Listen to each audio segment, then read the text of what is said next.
दोस्तों, आज हमारा भारत कैसा है और किस तरह दिखाई देता है ये तो आप जानते हैं, लेकिन क्या कभी आपने कल्पना की है कि आज से 1000 साल पहले भारत का नजारा कैसा था? यहाँ लोग किस तरह रहते थे, किस तरह की जाति और धर्म का पालन भारत में होता था और उस समय चीजें कैसे खरीदी और बेची जाती थी। जी हाँ दोस्तों, आज जिस भारत को आप देख रहे हैं वो तो कुछ भी नहीं है, क्योंकि 1000 साल पहले भारत बहुत ही ज्यादा विशालकाय होता था और उस समय भारत में ऐसी ऐसी चीजें हुआ करती थी जिनके बारे में सुन के ही आप हैरत में पड़ जाएंगे। दोस्तों, 1000 साल पहले अगर भारत के नक्शे की बात की जाए तो उसमें भारत, पाकिस्तान और बांग्लादेश ही नहीं बल्कि ईरान, अफगानिस्तान और म्यांमार जैसे देश भारत का हिस्सा हुआ करते थे। लेकिन बीते 1000 साल में भारत ने कई सारे विभाजन देखे, जिसके बाद आज हम वर्तमान समय में एक मजबूत देश के रूप में दुनिया के सामने खड़े हैं। भारत न केवल क्षेत्रफल की दृष्टि से विशालकाय था, बल्कि ये पूरी तरह से समृद्ध भी था। तभी तो पहले मुगलों ने और फिर अंग्रेजों ने भारत पर कब्जा जमाया। 1000 साल पहले भारत की जनसंख्या करीब 3 से 4 करोड़ हुआ करते थे।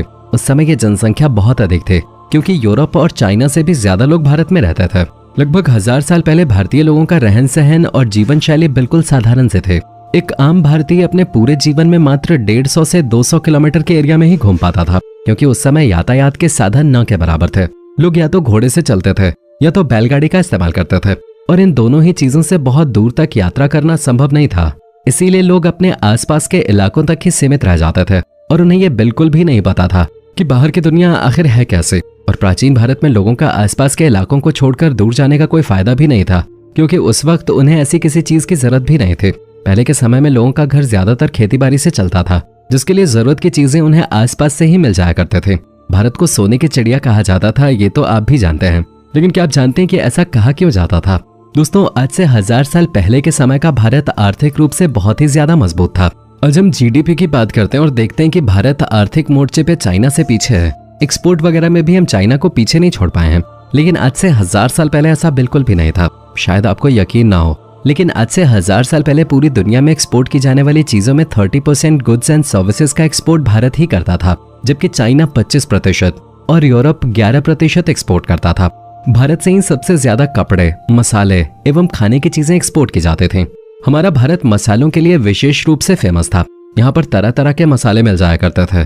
तभी तो यूरोप के देशों में भारत के बारे में आज भी कहा जाता है कि हम भारतीय बहुत ही ज्यादा मसालों का इस्तेमाल करते हैं।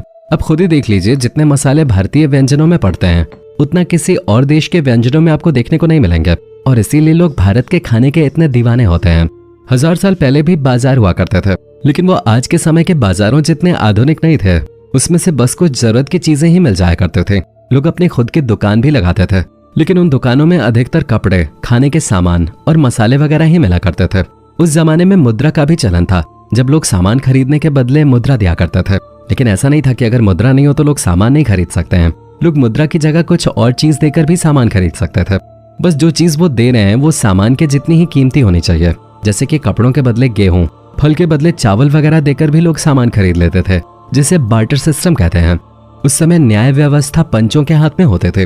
वैसे तो हर गांव किसी न किसी राजा के अधीन होता था, लेकिन गांव की हर एक समस्या राजा तक नहीं पहुंच पाते थे, क्योंकि उसका निवारण गांव के पंचों द्वारा ही कर दिया जाता था।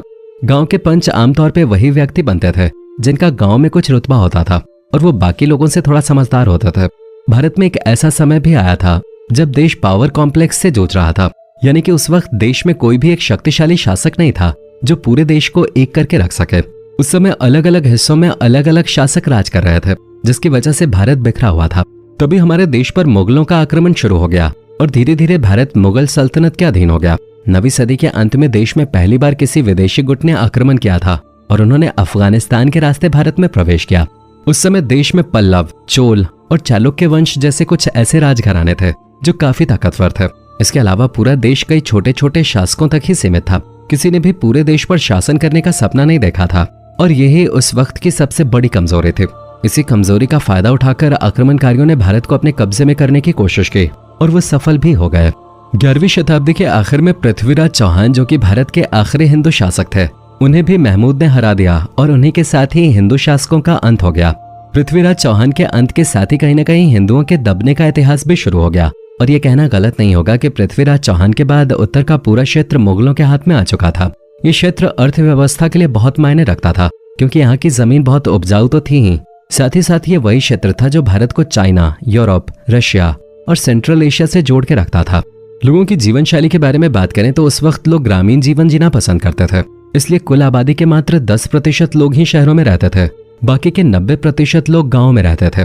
गाँव की जीवन शैली बहुत सरल थी। अधिकतर लोग खेती पर ही निर्भर होते थे और उसी से अपना जीवन चलाते थे।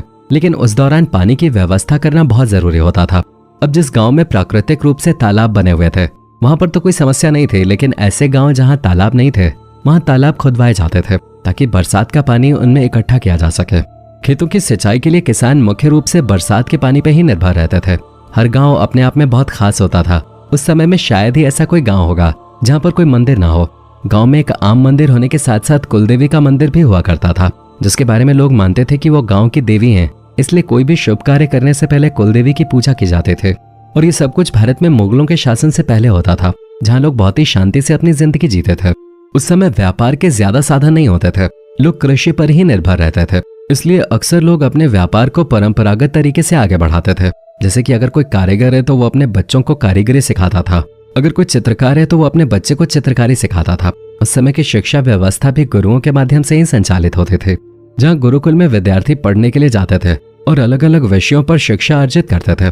इतना ही नहीं, विद्यार्थी न केवल अपने देश के लिए बल्कि कई अलग अलग देशों से भारत में शिक्षा लेने के लिए आया करते थे, क्योंकि भारत की शिक्षा व्यवस्था शुरुआत से ही बहुत ज्यादा मजबूत और अच्छी थे। शादी विवाह की बात करें तो आज की तरह ही उस वक्त भी शादी की परंपरा को बहुत ही धूमधाम से मनाया जाता था। हर गांव का ये रिवाज था कि एक ही गांव में एक ही गोत्र में दो लोगों की शादी नहीं होगी, और इसीलिए हर किसी की शादी किसी दूसरे गांव में और किसी दूसरे गोत्र में कराई जाते थे। 1000 साल पहले शादी का कार्यक्रम 1 या 2 दिन में समाप्त नहीं होता था, बल्कि उस समय की शादियां 7 से 10 दिनों तक चलते थे। बारात का आना और उनकी मेजबानी करने में ही 4 से 5 दिन लग जाया करते थे। आज की तरह ऐसा नहीं था कि जिसके घर में शादी है बस उसी के लिए उत्सव हो। उस समय किसी की भी शादी होने पर पूरा गांव बहुत ही ज्यादा उत्साहित होता था, मानो उन्हीं के घर बारात आ रहे हो और उनके ही पुत्र पुत्री की शादी होने वाले हो। उस दौर में शादी का खर्च एक इंसान पे नहीं होता था, पूरा गांव मिलकर शादी के खर्च को बांट लेता था। इसलिए पहले के समय में शादियों को बोझ नहीं बल्कि एक त्योहार की तरह मनाया जाता था। उस समय कारखाने वगैरह नहीं हुआ करते थे। यही वजह है कि 1000 साल पहले के लोगों को वायु प्रदूषण के बारे में कुछ भी मालूम नहीं था। लेकिन हाँ, उस वक्त भी चुनौतियां थी। ऐसा नहीं है कि लोगों की जिंदगी बहुत आसान थे। लोग कई सारी चुनौतियों से जूझ रहे थे, जैसे कि बिजली का ना होना, सभी कामों को अपने हाथों से करना। ये सारी चीजें उस दौर में लोगों को करनी पड़ती थी। लेकिन ये सारी चीजें लोगों को चुभती नहीं थी, बल्कि वो इतनी खुली मानसिकता के साथ जीते थे कि उन्हें अपना जीवन बहुत ही बेहतरीन लगता था। उस वक्त कोई भी इंसान ये नहीं कहता था कि मैं दुखी हूँ। लोग हमेशा अपनी स्थिति को बेहतर समझकर आगे बढ़ते थे, और आज ये चीज पूरी तरह से खत्म हो गई है। लोगों के पास लाख सुख सुविधाएं क्यों ना हो, वो दुखी ही रहते हैं। जबकि 1000 साल पहले लोगों को पता था कि किसी भी चीज का विलाप करने से कुछ नहीं मिलेगा। आज भले ही हमारे पास एडवांस टेक्नोलॉजी और सुख सुविधाएं हो, लेकिन पहले के लोग हमसे कहीं ज्यादा खुशहाल जिंदगी जी रहे थे। दोस्तों, अब इसके बारे में आपका क्या विचार है, कमेंट में जरूर बताइएगा। और इसी तरह के वीडियोस को लगातार देखते रहने के लिए चैनल को लाइक, शेयर और सब्सक्राइब करना बिल्कुल ना भूलें। धन्यवाद।